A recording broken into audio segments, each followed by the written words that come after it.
Sa gilid ng mataong kalsada ay nakatira ang batang pulubi na si Tino. Araw-araw siyang namamalimos upang may pambili ng pagkain. Kuya, ate, baka po may sobra kayong pagkain. Magalang na sabi ni Tino. Kahit mahirap ang buhay, mabait pa rin siya at tumutulong sa iba. Isang gabi, habang natutulog siya malapit sa tulay, may nakita siyang kumikislap na bato sa tabi ng ilog. Ano kaya ito? Wow. Wow.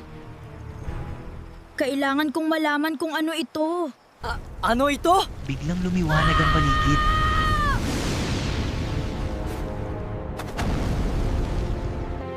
Kinabukasan, nagising si Tino at napansin niyang kakaiba ang pakiramdam niya. Naku! Ang taas ng talon ko!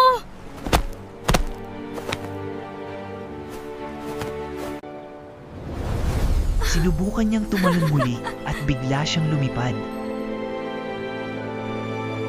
Kaya ko nang lumipad?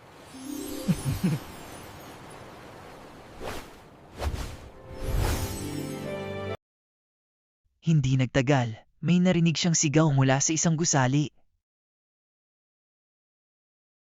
May batang babae na nakadungaw at muntik Tulong! nang mahulog. Tulong! Mahuhulog ang anak ko!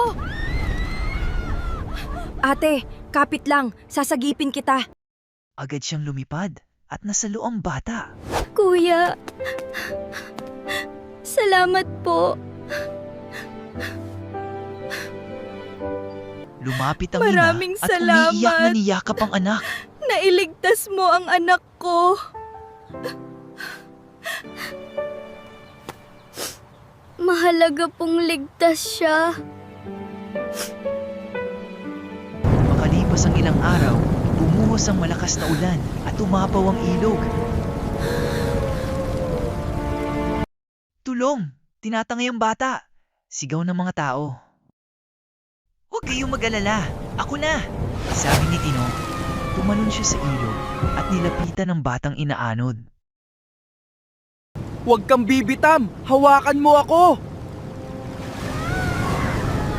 Matagumpay niyang nayahon ng bata. Anak ko!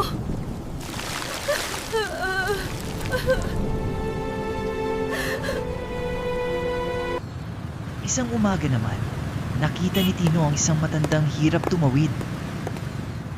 Iho, mahina na ang mga mata ko.